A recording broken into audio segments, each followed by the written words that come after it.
தமிழ்நாட்டில் முதலமைச்சரான விஜய் வந்து பார்த்தீங்கன்னா, திருச்சி கிழக்குல வந்து ராஜினாமா பண்ணிட்டாரு. அது வந்து பார்த்தீங்கன்னா, இப்ப அங்க இடைத்தேர்தல் வந்து நடக்க போறதால, சோசியல் மீடியால ரொம்பவே வைரலா போயிட்டு இருக்கிற ஒரு விஷயம்.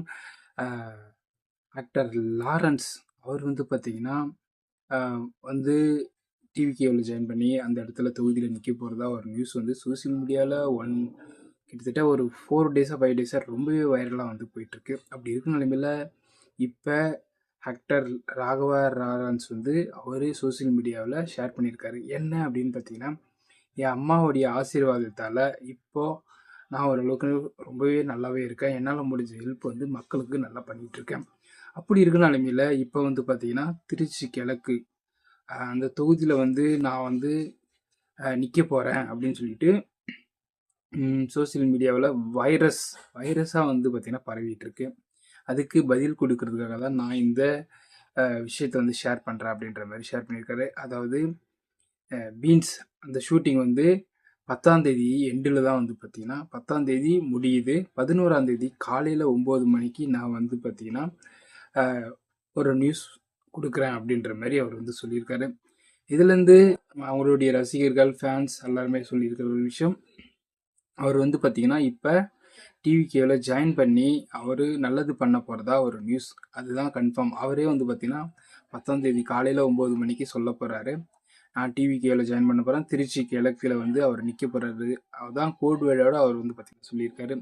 அப்போ அவர் வந்து மக்களுக்கு ரொம்பவே நல்லது பண்ண போறாரு. அவங்க அம்மாவுடைய ஆசீர்வாதத்தால திருச்சி கிழக்கு அந்த இடத்துல வந்து அவர் நிக்க போறது கன்ஃபார்ம் நியூஸ் ஆயிருக்கு. அவர் மட்டும் டிவிகேல ஜாயின் பண்ணா இன்னும் வந்து டிவிகேக்கு பெரிய பலத்த குடுக்கும். அது மட்டும் இல்லாம அவரு இப்போ ஆக்டரா இருந்துகிட்டே மக்களுக்கு வந்து ரொம்ப நல்லது வந்து பண்ணியிருக்காரு. இதே அவர் வந்து பார்த்தீங்கன்னா, திருச்சி கிழக்குல வந்ததுக்கு அப்புறமா, அவர் இன்னும் அந்த ஏரியா மக்களுக்கும், இன்னும் சுத்தி இருக்கிற மக்களுக்கும் அதிகமா நல்லது பண்ணுவாரு அப்படின்னு சொல்லிட்டு மக்கள் எல்லாருமே எதிர்பார்க்குறாங்க.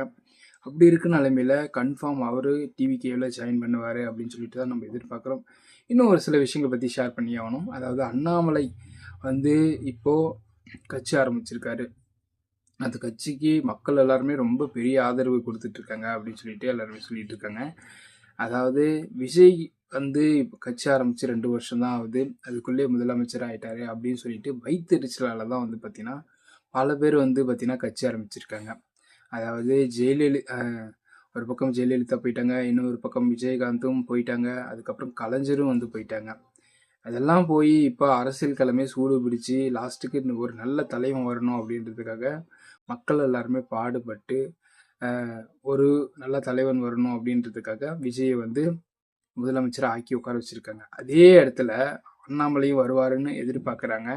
அவரு ஆல்ரெடி பிஜேபில இல்லாம இருந்திருந்தாலோ, ஒரு 50% வாய்ப்புகள் இருக்கு. ஆனா, அவர் பிஜேபில இருந்து மறுபடியும் வெளிய வந்து, மறுபடியும் புதுசா ஒரு கட்சி ஆரம்பிச்சு, நான் தமிழ்நாட்ட வந்து ஆளப் போறேன். தமிழ்நாட்டுக்கு முதலமைச்சர் ஆகப் போறேன். எனக்கு சப்போர்ட் பண்ணுங்க அப்படின்ற மாரி அவர் சொல்லிட்டு இருக்காரு. மக்கள் எல்லாம் பார்க்கறதுக்கு என்ன கேன பையனா நெனச்சுட்டாங்க. அவரு புது கட்சி ஆரம்பிச்சாலும், அது பிஜேபிக்காக மட்டுமா தான் இருக்கும் அப்படின்னு சொல்லிட்டு எல்லாருக்குமே தெரிஞ்ச ஒரு காரணத்தால, அவர் என்னதான் கட்சி ஆரம்பிச்சாலும், குறைஞ்சபட்சம் அவர் நிக்கிற அண்ணன் ஜெயிப்பாரு. இல்ல அப்படியே போனாலும் 2, 3 தொகுதியில மட்டும் தான் ஜெயிக்கிறதுக்கு வாய்ப்புகள் இருக்கு அப்படின்னு சொல்லிட்டு மக்கள் எல்லாருமே பேசிட்டு இருக்காங்க. இன்னும் ஒரு சைடு அப்படின்னு பார்த்தீங்கன்னா, ரஜினி வந்து கிட்டத்தட்ட ஒரு 10 வருஷத்துக்கு முன்னாடியே கட்சி ஆரம்பிக்கிறேன் அப்படின்னு சொல்லிட்டு ஆரம்பிச்சு, இல்ல எனக்கு இது செட் ஆவாது அப்படின்னு சொல்லிட்டு போயிட்டாங்க. இப்போ அவங்க வைஃப் அவங்க வந்து பார்த்தீங்கன்னா, ஏதோ ஒரு கட்சி மாரி ஏதோ ஒண்ணு ஆரம்பிச்சிருக்காங்க. இவ்வளோ நாள் எங்கம்மா போனீங்க? அதாவது விஜய் உள்ள வந்ததுக்கு அப்புறமா தான் அரசியல் களம் சூடு பிடிச்சிருக்கு அப்படின்னு நிலைமையில, இப்ப நீங்களும் வந்து இந்த மாரி கட்சி ஆரம்பிச்சு, நாங்களும் வந்து நல்லது பண்ண போறோம். நாங்களும் வந்த உடனே அரசியல்ல முதலமைச்சர் ஆயிடுவோம் அப்படின்னு நினைச்சிட்டு இருக்கீங்க. ஒருபொழுதும் மக்கள் அத நம்ப மாட்டாங்க. ஏன்னா நீங்க வரேன்னு சொல்லி ஏமாத்திட்ட. மறுபடியும் உள்ள வருவேன்னா, அதுக்கு மக்கள் ஒண்ணும் உன்ன நம்பி ஏமாற மாட்டாங்க. அதனால இன்னும் வந்து ஒரு 30 வருஷத்துக்கு டிவிகே ஆட்சி தான் வரப்போகுது. அத எப்படி ஓவர்டேக் பண்ண போறாங்க அப்படின்றது தான் எதிர்க்கட்சி எல்லாமே பண்ணிட்டு இருக்காங்க. இது மட்டும் இல்லாம டிவிகே ஆட்சி இன்னும் நல்லதா மக்களுக்கு பண்ணிக்கிட்டே இருந்தா, அவரு கன்ஃபார்ம் இன்னும் 50 வருஷம் கூட இருப்பாரு. ஆனா என்ன நடக்க போகுது? அவங்க மேல வர அவதூறுகள் அதெல்லாமே வந்து பார்த்தீங்கன்னா, மறுபடியும் நல்ல நிலைமைக்கு வரும். அது எதுவும் கரெக்ட்டா தப்பு பண்ணாம நல்லதே பண்ணுவாங்கன்னு சொல்லிட்டு நம்ம பார்ப்போம். ஓகே, இந்த மாதிரி கண்டினியூ அப்படி தெரிஞ்சுக்கொள்ள நம்ம சேனலை சப்ஸ்கிரைப் பண்ணி வச்சுங்க. தேங்க்யூ.